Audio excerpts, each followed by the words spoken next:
Commander Jake Morrison stood on the bridge of the Starship Ranger's Dawn and watched the elven world grow larger on the main screen. The planet called Ithamor hung before them like a jewel made of purple crystal and silver light. Tall spires reached up from the surface toward the stars above.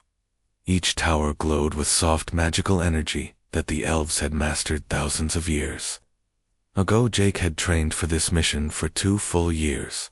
He was humanity's first ambassador to the Elven Stellar Confederation. The elves ruled over dozens of star systems and considered themselves the rightful masters of the galaxy. For centuries they had ignored the younger races. But now humanity was expanding too fast for them to ignore. Captain Lisa Brooks walked up beside him. She was his second in command and had been his friend since their academy days. Her blonde hair was pulled back in a tight military style, and her blue eyes showed the same mix of excitement and worry that Jake felt. The elves had finally agreed to meet with humans after several border incidents. Human colonies were spreading into areas the elves claimed as their ancient territory. Rather than start a war, neither side could win easily. The elves had sent a message requesting diplomatic talks. Jake wore his best dress uniform with all his medals from the Centauri campaign.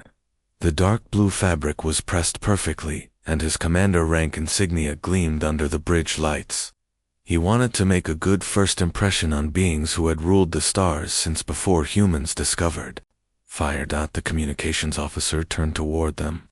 She was young with red hair and nervous energy. Her name was Amy Grant, and this was her first deep space mission. The signal is coming in from the surface, Commander Morrison. They are ready to receive our shuttle. Jake nodded and looked one more time at the beautiful alien world. The briefing files had told him that Ithamor was over 10,000 years old and had never been conquered by any enemy. The elves who lived there had built their civilization on principles of magical mastery and racial superiority that made them natural rulers in their own minds. The shuttle bay was busy with final preparations.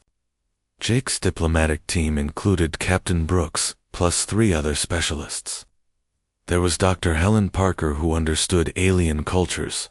Lieutenant Mark Davis was their security expert, and Ensign Tony Walsh handled communications and technology. The shuttle dropped through Ithamor's atmosphere, and Jake got his first close look at elven architecture. The buildings were grown rather than built using some kind of organic crystal that shaped itself according to elven will. Gardens floated in the air between the towers, and strange flying creatures that might have been pets or servants moved between the spires. The landing pad was made of the same purple crystal as everything else. As soon as the shuttle settled, a group of elves approached. They were tall and graceful with pointed ears and eyes that seemed to hold starlight. Their clothes looked like they were woven from moonbeams and shadow. At their head walked a female elf, who was clearly their leader. Princess Seraphina, Starweaver, was the most beautiful and terrifying being Jake had ever seen. Her silver hair flowed like liquid metal, and her violet eyes seemed to look right through him to judge his worth as a person. She wore robes that shifted color as she moved, and a crown that looked like it was made from frozen starlight. Jake stepped forward and gave the formal bow that protocol demanded. Princess Seraphina, we are honored by your welcome. I am Commander Morrison, representing the Human Federation. We come seeking peace and understanding between our peoples. The princess studied him for a long moment before she spoke. Her voice was like music, but there was something cold underneath the beauty.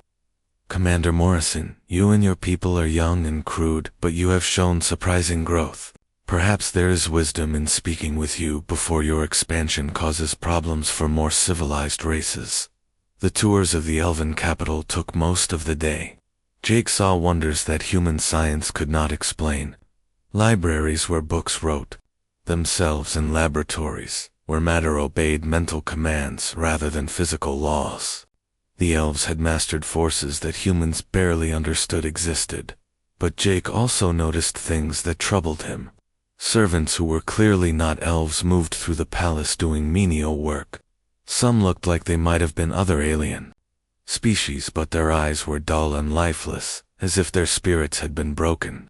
When Jake asked about them, Princess Seraphina explained that they were lesser beings who had been given the honor of serving their betters. The formal negotiations began the next morning in a chamber that seemed to be carved from a single enormous crystal.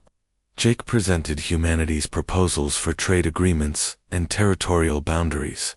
The elves listened politely and made suggestions that seemed reasonable on the surface. Over the following days, Jake began to feel like the talks were going well. Princess Seraphina seemed genuinely interested in finding ways for humans and elves to coexist peacefully. She spoke of sharing technology and wisdom that could benefit both species. It was Dr. Parker who first noticed something wrong. She had been studying elven culture and noticed gaps in their explanations about certain territories and technologies. When she tried to investigate further, she found that some areas of the palace were completely off limits to human visitors. On their fifth day, Jake was exploring a garden area when he overheard two elven guards talking in their own language. His universal translator picked up fragments of their conversation, something about biological weapons and sterile colonies and infrastructure that would be intact for new inhabitants.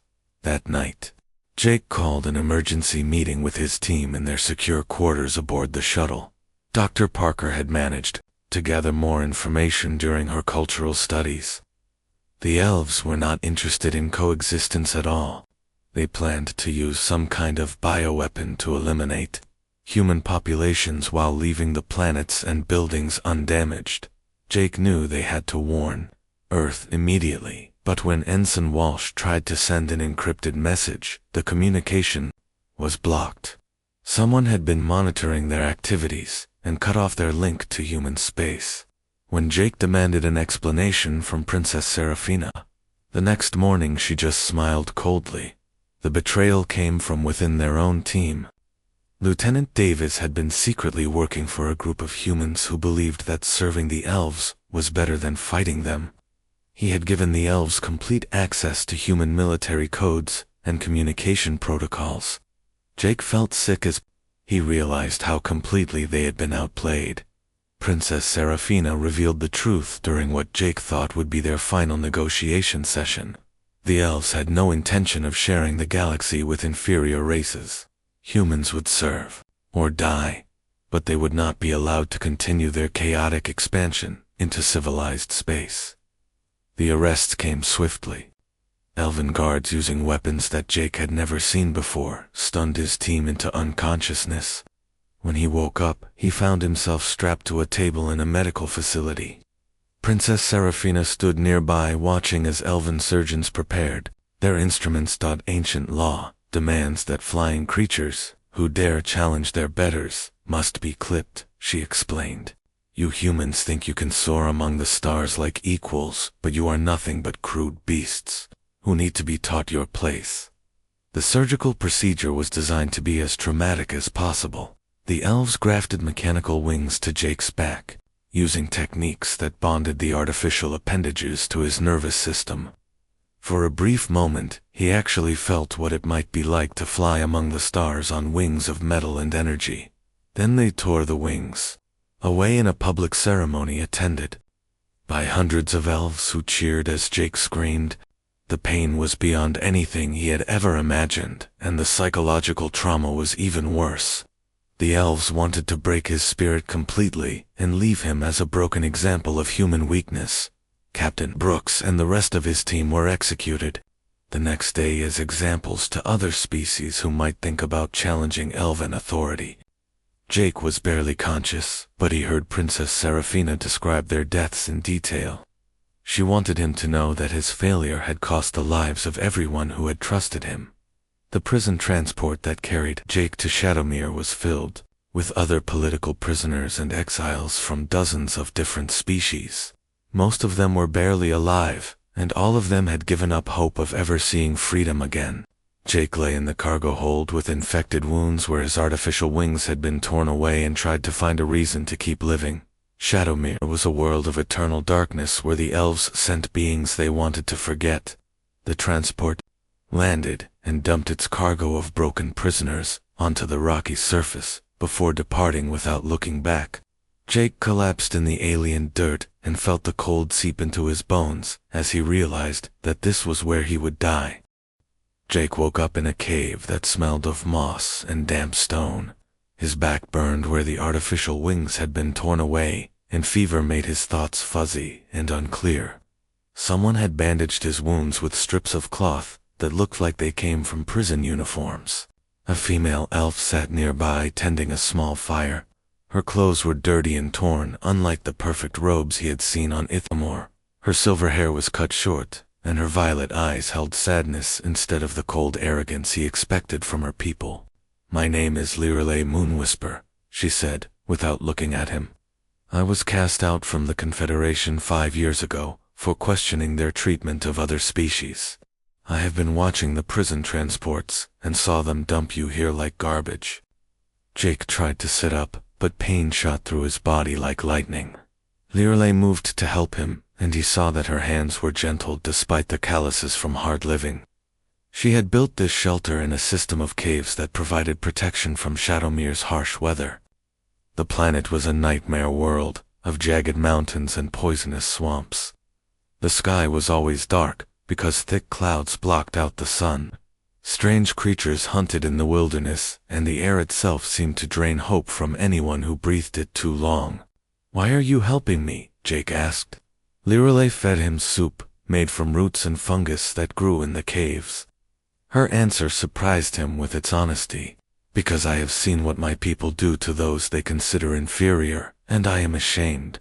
You are the first human I have met, but I know your species does not deserve what the Confederation plans for them." Over the following days, Lirelei told Jake about the true nature of elven society. The beautiful civilization he had seen was built on the suffering of conquered peoples. Dozens of species had been enslaved or eliminated over the centuries as the elves expanded their territory and influence. She had been a young noble working in the Confederation's diplomatic corps. When she first learned about the systematic genocide and slavery, when she tried to speak out against these practices, she was labeled a traitor and exiled to Shadowmere with the other political prisoners. As Jake recovered his strength, he began to explore the prison world. Shadowmere was larger than he had first realized and held thousands of exiles from many different species. Most lived in small groups that barely survived from day to day, but some had formed larger communities. The most impressive of these was led by a reptilian warrior named Zarathus. Her people had been the rulers of a dozen star systems before the elves conquered them and turned the survivors into slaves. She stood 7 feet tall, with scales that shifted from green to brown and eyes like molten gold. Zarathus had built a fortress in the mountains where nearly 100 prisoners lived under her protection. She ruled through strength and respected only those who could prove themselves in combat. When Jake first approached her settlement, he was challenged to single combat by one of her lieutenants. Jake was still weak from his injuries, but anger gave him strength he did not know he possessed. The reptilian warrior was bigger and stronger, but Jake used techniques from his military training to overcome the size advantage. When he finally won the fight, Zarathus looked at him with new interest. "You fight like someone who has something to prove," she said. "Most of the soft species who come here just lie down and die. What makes you different, human dot?" Jake told her about the betrayal on Ithamor and the deaths of his team. He spoke about Princess Seraphina and the elven plan to sterilize human colonies. As he talked, he realized that his grief was changing into something harder and more dangerous. Zarathus listened without interruption. When Jake finished, she nodded slowly. "The elves took my world and enslaved my people, but they made a mistake when they let me live. I have been gathering warriors and weapons for 3 years, waiting for the right moment to strike back." The third member of Jake's growing alliance was unlike anything he had ever encountered. Veronix had been part of a hive mind species that the elves destroyed with neural weapons. She was the only survivor of her entire race, and the trauma had left her partially insane but also incredibly clever with technology. She lived alone in a crashed elven ship, that had been abandoned in Shadowmere's northern wastes. The vessel was ancient and damaged, but Veronix had spent years repairing it with scavenged parts and brilliant improvisation. Her 6 arms allowed her to work on complex machinery, while her compound eyes could see details that other species missed. When Jake found her, she was talking to herself in multiple voices, as if the dead members of her hive were still speaking through her. But when he explained what he wanted to do, her madness focused into laser-sharp intelligence. "The elves fear what they have created here," she said while working on a piece of damaged equipment. "They think this world breaks the spirits of those they exile, but really it makes us stronger. We learn to survive things that would kill pampered nobles living in crystal towers." Jake began to see Shadowmere differently, through the eyes of his new allies. The harsh conditions that were meant to crush prisoners had instead created a population of survivors who were tougher and more resourceful than their captors realized. Under Liralay's guidance, Jake learned about elven military tactics and weaknesses. The Confederation's forces were powerful, but they relied too heavily on their technological advantages. They had not fought a real war in centuries, and their commanders were inexperienced with actual combat. Zarathus taught him about leadership through strength and respect, rather than just authority. Her warriors followed her because she had proven herself worthy of command, not because of her rank or birthright. This was a lesson that Jake took to heart as he began to gather his own followers. Veronix showed him the abandoned elven research facility, hidden in Shadowmere's eastern mountains. The complex had been used to develop weapons and technologies that even the elves considered too dangerous for general use. Security systems still guarded the entrance, but most of the automated defenses had failed over the years. Jake spent weeks studying the facility from a distance and planning an assault. The buildings were carved into the mountainside and extended deep underground. According to Veronix, the complex contained experimental ships and weapons that could give them a real chance against elven forces. The plan required careful coordination between all 3 groups. Zarathus would lead the main assault, while Liralay used her knowledge of elven systems to disable security measures. Veronix would guide them to the most valuable equipment and help them understand how to use it. Jake took command of the overall operation and felt something awaken inside him that had been sleeping since his capture. The scared diplomat who had been broken on Ithamore was gone. In his place stood someone harder and more dangerous, who would do whatever was necessary to achieve victory. The night before the assault, Jake looked up at Shadowmere's cloudy sky and thought about Captain Brooks and his other dead teammates. Their sacrifice would not be meaningless if he could turn his survival into something that would shake the foundations of elven power. He touched the scars on his back where his artificial wings had been torn away. The wounds had healed, but they would always remind him of what the elves had done to him. Princess Seraphina had wanted to break his spirit, but instead she had forged something much more dangerous. Jake Morrison, the diplomat, was dead. What remained was someone who understood that mercy and negotiation were luxuries that only the strong could afford. The elves had stripped away his wings, but they had also stripped away his illusions about how the galaxy really worked. Tomorrow, he would begin his transformation from broken prisoner to something that the elves would learn to fear. The facility in the mountains was just the first step in a journey that would take him back to Ithamore, and the reckoning that Princess Seraphina had unknowingly set in motion when she decided to make an example of a human diplomat. The assault on the elven research facility began before dawn, when Shadowmere's perpetual darkness was at its deepest. Jake led a mixed force of humans and aliens through the mountain passes toward their target. Each warrior carried weapons scavenged from crashed ships and prison transports, but their real strength lay in their hunger for revenge. Zarathus moved like liquid death through the outer perimeter. Her reptilian warriors were natural predators who had been trained in combat since childhood. The automated defense systems were designed to stop conventional attacks, but they could not adapt to the unconventional tactics that desperation had taught the prisoners. Liralay's knowledge of elven security protocols proved invaluable, as she guided small teams past barriers that should have been impossible to breach. The facility's designers had never imagined that one of their own people would turn against them and use their secrets against the Confederation. Veronix scuttled through ventilation shafts and maintenance tunnels with 4 of her arms carrying tools, while the other 2 held weapons.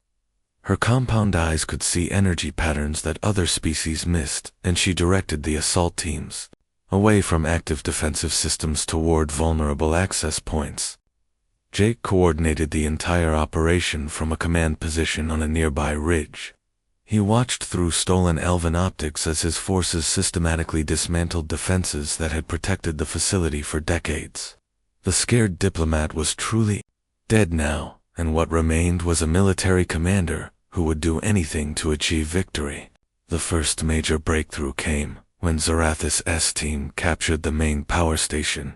Without energy to run the automated defenses, the facility became vulnerable to direct assault. Jake ordered all teams to converge on the central complex, where the most valuable equipment was stored.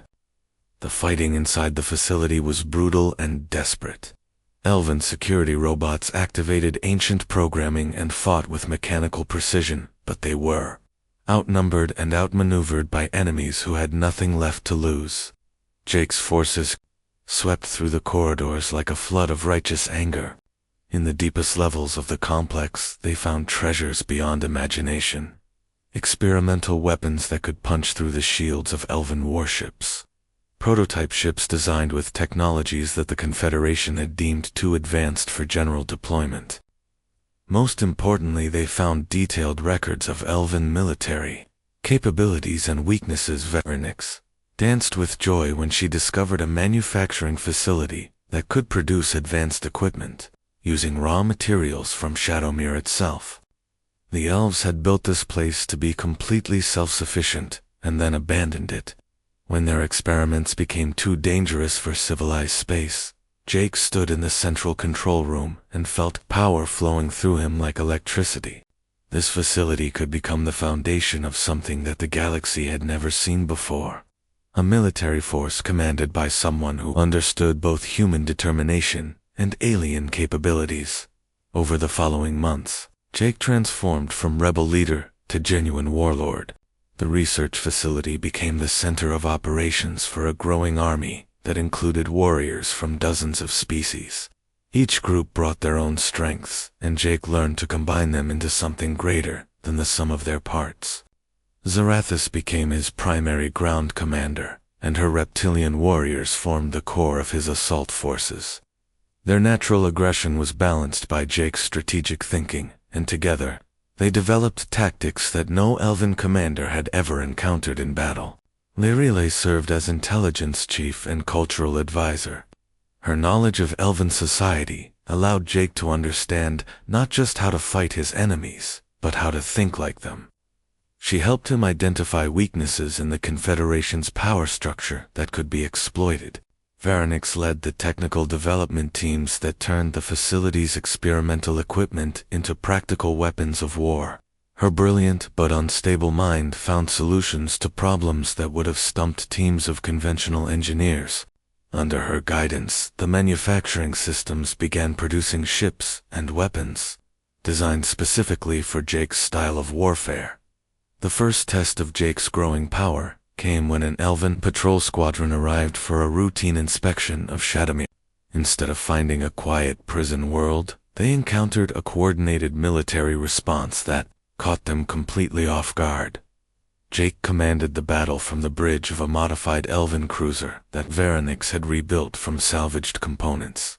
The ship looked like standard Confederation design from the outside, but its internal systems had been upgraded with innovations that rigid elven hierarchy would never have considered. The patrol squadron consisted of 3 light cruisers and a dozen fighter craft. Under normal circumstances, they would have been more than capable of handling any trouble on a prison world. But Jake's forces were not normal, and the battle that followed would have shocked any elven commander who witnessed it. Jake's ships moved with coordination that seemed impossible for such a diverse mix of species and technologies. Human tactical doctrine combined with reptilian aggression and insectoid precision to create a fighting style that the elven commanders could not predict or counter. The battle was over in less than an hour. 2 of the elven cruisers were destroyed outright while the third was captured intact, along with most of its crew. The fighter craft were either destroyed or forced to surrender when their motherships were eliminated. Jake interrogated the surviving elven officers personally, and what he learned confirmed his worst fears about the Confederation's plans for humanity. The bioweapons program was already in advanced stages, and deployment against human colonies would begin within months. But the interrogations also revealed something more important than immediate tactical intelligence. The elven military had become complacent after centuries of easy victories against primitive opponents. They were unprepared for the kind of coordinated resistance that Jake was building. News of the battle spread through underground networks that connected oppressed peoples throughout the galaxy. Jake's victory proved that the elves were not invincible, and inspired rebellion in systems that had been quiet for decades. New recruits began arriving at Shadowmere almost daily. Some came in stolen ships while others were smuggled in by sympathetic merchants who traded with the prison world. Each arrival brought new capabilities and knowledge that made Jake's growing army more dangerous. Jake adopted the title Wingless Warlord and turned his mutilation into a symbol that inspired others who had suffered under elven rule. The scars where his artificial wings had been torn away became marks of honor rather than shame, and reminded everyone that survival and victory were possible, even after the worst defeat. The captured elven cruiser provided Jake with detailed intelligence about Confederation, military deployments, and patrol routes. He used this information to plan raids against isolated outposts and supply convoys that would allow his forces to grow stronger, while denying resources to the enemy. Princess Seraphina remained unaware of Jake's survival and growing power. The destruction of the patrol squadron was reported as an accident caused by equipment failure rather than enemy action. Elven pride prevented commanders from admitting that prison world exiles could pose a genuine military threat, but Jake knew that secrecy would not protect him forever. Eventually, the Confederation would discover what was happening on Shadowmere and respond with overwhelming force. When that moment came, he needed to be strong enough not just to survive, but to take the war to the heart of elven space. Standing in his command center surrounded by alien allies who had once been broken prisoners, Jake felt something that he had thought was lost forever. Hope burned in his chest like a small flame that grew stronger each day as more warriors joined his cause. The elves had tried to clip his wings and destroy his spirit, but they had created something far more dangerous instead. Jake Morrison the diplomat was gone forever, but the wingless warlord was just beginning to spread his influence across the galaxy. The war was coming whether the Confederation wanted to admit it or not. And when it arrived, Jake intended to teach Princess Seraphina and her people exactly what happened when they underestimated the determination of those they had tried to break. Jake's first major offensive began at dawn on the mining world of Crystalfall.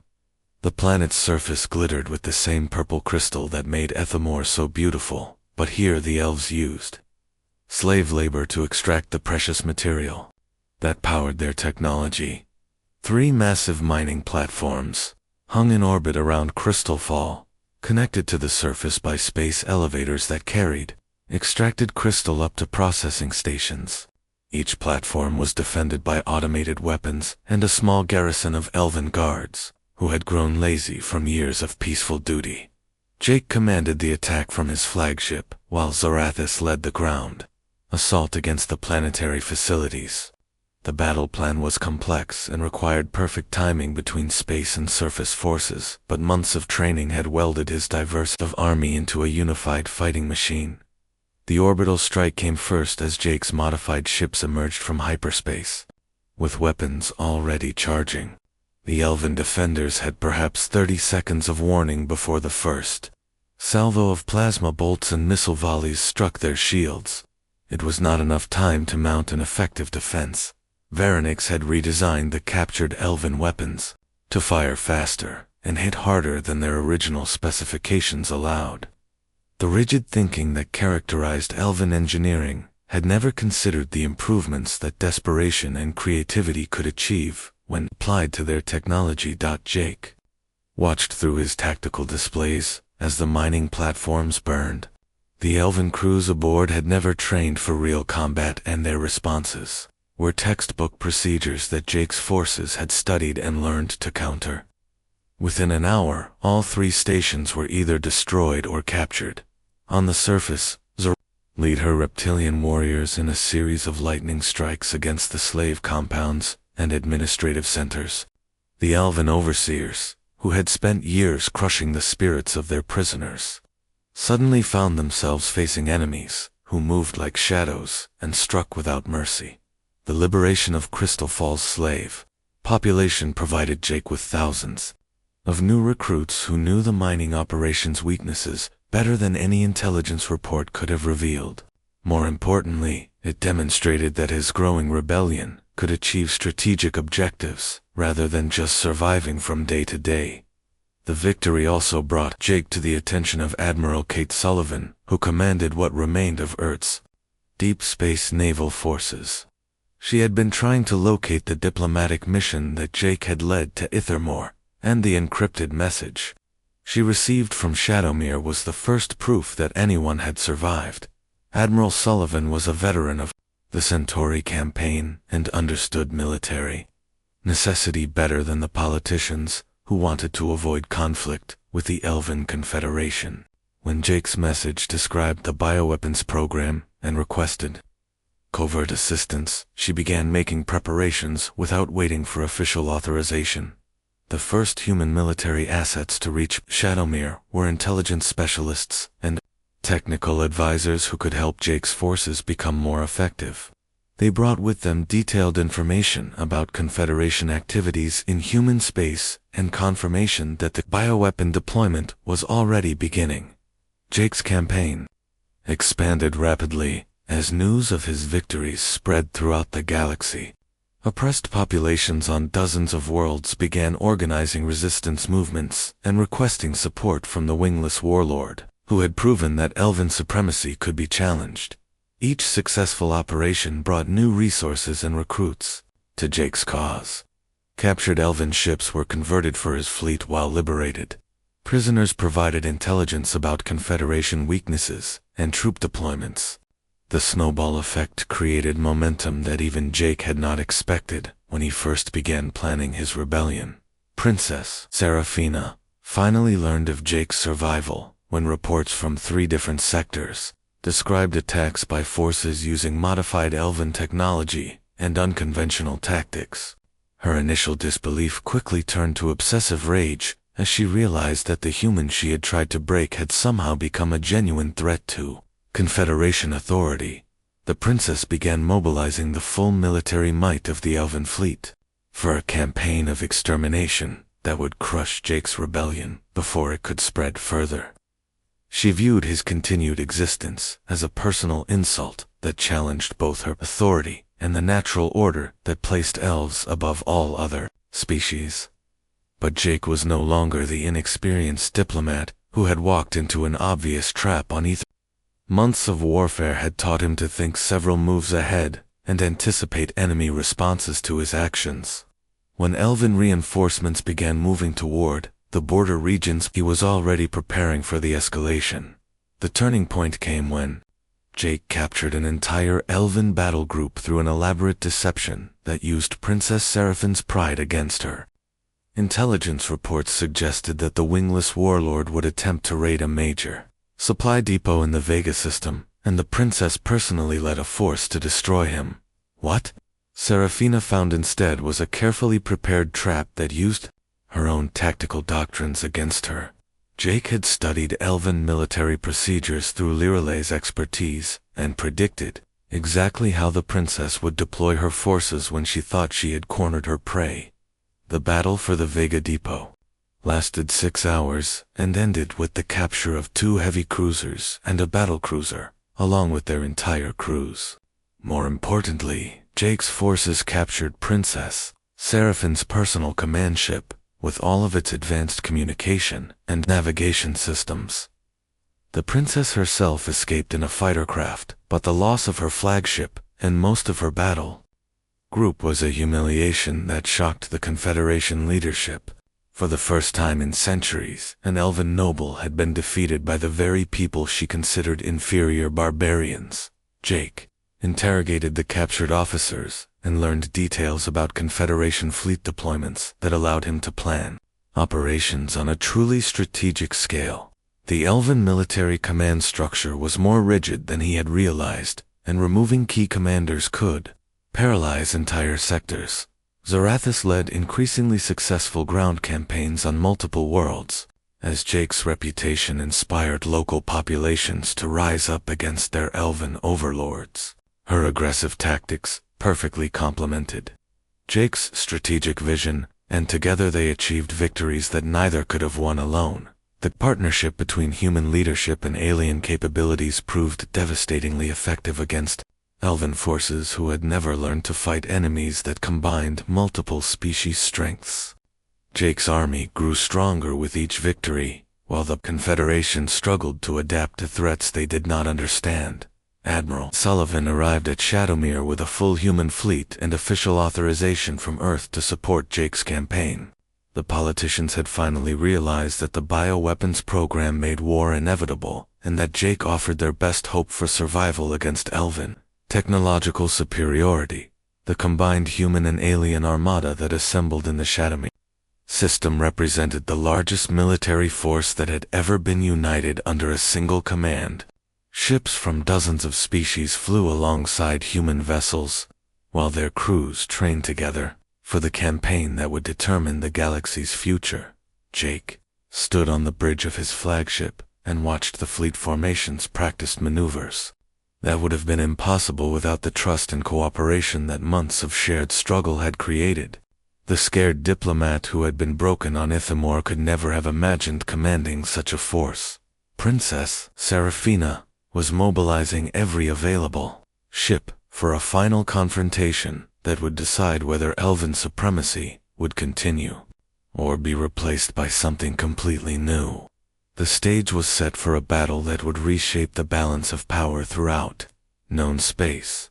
But Jake was no longer fighting just for revenge, or even for human survival. The rebellion had grown beyond his personal grievances to become something that offered hope to every species that had suffered under elven domination. Victory would mean liberation for billions of beings throughout the galaxy. The scars on his back, where artificial wings had been torn away, served as constant reminders of how this war had begun. But they also symbolized the transformation that had turned a broken prisoner into the leader of a galactic liberation movement. The final confrontation was approaching, and Jake intended to show Princess Seraphina exactly what she had created when she tried to clip the wings of someone who refused to be broken. The final assault on Ithamor began with Jake's massive fleet dropping out of hyperspace at the edge of the elven home system. Thousands of ships from dozens of species formed attack formations that stretched across millions of kilometers of space. At their head flew Jake's flagship, with the scars of his artificial wings painted on its hull as a symbol of defiance. Princess Seraphina commanded the elven defense from her new flagship, which hung in orbit above the crystal spires of the planetary capital. She had assembled every available warship in the Confederation's fleet and filled the space around Ithamor with enough firepower to destroy entire star systems. Jake studied the enemy formations through his tactical displays and felt a cold satisfaction as he recognized the deployment patterns. Princess Seraphina was using the same rigid doctrines that had served the elves for centuries, but Jake had learned to think beyond conventional warfare during his months of rebellion. Admiral Sullivan commanded the human contingent from her battleship, while Zarathus led the ground forces that would assault the planetary surface once the orbital defenses were neutralized. Veranex coordinated the technical aspects of the battle, from a specially modified command ship that could analyze and counter elven defensive systems in real time. The opening exchange of fire lit up the space between the two fleets like a miniature star-going nova. Elven energy weapons met human kinetic rounds and alien plasma bolts in a display of destructive power that could be seen from the planet's surface. Ships on both sides died in explosions that briefly outshone the system's star. But Jake's forces had advantages that the elves could not match. The diverse mix of technologies and tactics created unpredictable combinations that the rigid elven command structure could not adapt to quickly enough. Human missile swarms covered reptilian assault ships, while insectoid fighters used their superior maneuverability to strike at elven weak points. Princess Seraphina tried to maintain formation discipline, but Jake's unconventional attacks forced her fleet to break apart into smaller groups that could be defeated separately. Her commanders had never trained for the kind of fluid battle that Jake's mixed forces excelled at fighting. The battle raged for hours with neither side able to gain a decisive advantage until Varanix identified a critical weakness in the elven defensive grid. The power stations that fed energy to the planetary shields were vulnerable to a coordinated strike if attack ships could penetrate the outer defensive layers. Jake led the strike force personally in a modified elven cruiser that had been rebuilt with the best technology his engineers could produce. Behind him flew a carefully selected group of pilots from multiple species, who had proven themselves in dozens of smaller battles throughout the campaign. The run toward Ethermore's surface took them through the heaviest concentration of defensive fire that Jake had ever experienced. Elven beam weapons and missile batteries filled space with deadly energy, while automated defense platforms added their own contributions to the lethal barrage. Ships exploded around Jake as his strike force pushed through the defensive grid toward their target. The pilot sitting beside him was a young human named Amy Grant, who had somehow survived the destruction of the Ranger's Dawn and made her way to Shadowmere months later. Her skill at the controls kept them alive. When lesser pilots would have been vaporized, the power stations were protected by energy shields and point defense systems, but they had been designed to withstand conventional attacks rather than the modified weapons that Varanix had created specifically for this mission. Jake's strike force concentrated their fire on a single station and watched its shields flicker and fail under the assault. The explosion that followed knocked out defensive systems across an entire hemisphere of the planet and opened a gap in the orbital grid that Admiral Sullivan's fleet immediately exploited. Human and alien ships poured through the breach while Zarathus launched her ground assault against the now vulnerable planetary surface. Jake landed his battered cruiser in the same ceremonial plaza where Princess Seraphina had ordered his wings to be stripped away over a year ago. The crystal spires still reached toward the stars, but now they were scarred by weapons fire, and many of the floating gardens had crashed to the ground in burning ruins. The final confrontation took place in the same amphitheater where Jake had been tortured and broken. Princess Seraphina waited for him there, wearing battle armor that gleamed like starlight and carrying weapons that hummed with deadly energy. Her beauty was unmarked by the battle raging around them, but her violet eyes burned with hatred that went beyond rational thought. "You should have stayed broken," she said as Jake approached. "The galaxy has an order that your kind will never understand. We are your betters, and you will serve or die, but you will never be our equals." Jake felt the scars on his back burn, as if the artificial wings were being torn away. Again, but the pain no longer controlled him. He had learned to transform suffering into strength during his time on Shadowmere, and Princess Seraphine's words could not touch the person he had become. The fight between them was brutal and desperate, as Princess Seraphina used every advantage her elven heritage provided. She was faster and stronger than any human should have been able to match, but Jake had learned from warriors of many species during his rebellion, and combined their techniques into something uniquely his own. Zarathus had taught him that aggression could overcome superior ability if applied with intelligence. Varanix had shown him how to analyze enemy weaknesses and exploit them with precision. Lirelei had helped him understand that even the most arrogant enemy could be defeated by someone who truly understood their psychology. Princess Seraphina fought like a creature of pure arrogance, who had never imagined that an inferior being could threaten her dominance. Jake fought like someone who had lost everything and then found something worth fighting for in the wreckage of his former life. The battle ended when Jake used the princess's own pride against her.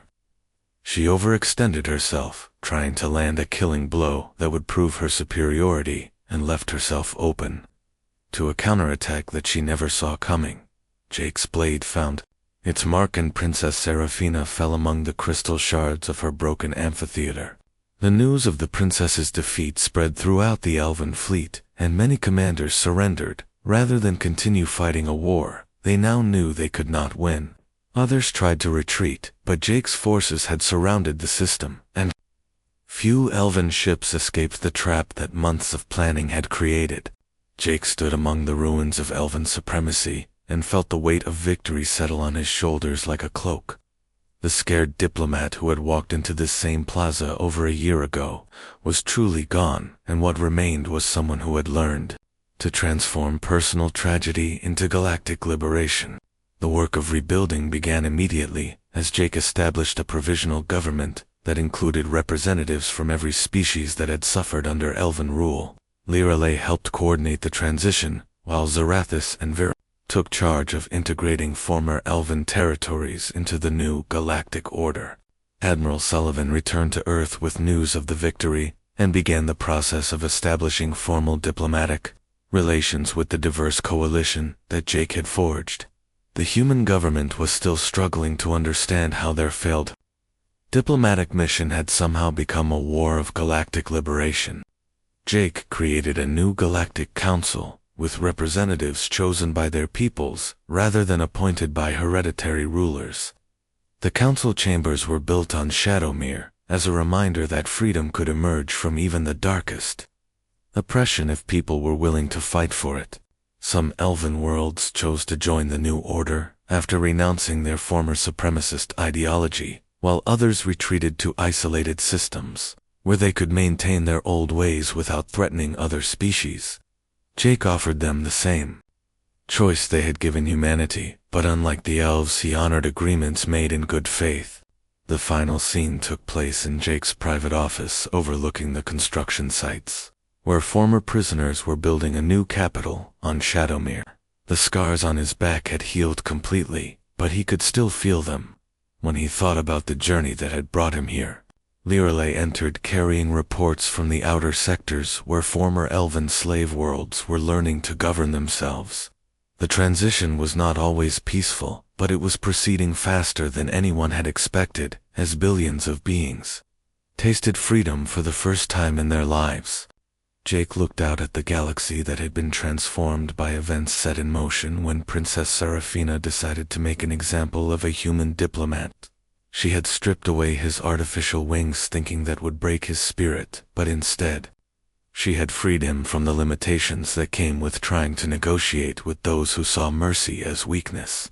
The wingless warlord had risen from the depths of despair to become something that the galaxy had never seen before. Not a conqueror who ruled through fear, but a liberator who had shown oppressed peoples that their chains could be broken if they were willing to fight for freedom. Jake Morrison, the diplomat, was gone forever, but what had taken his place was something far more dangerous to tyrants throughout the galaxy. A leader who understood that sometimes the only way to achieve peace was to be strong enough that no one dared to threaten it.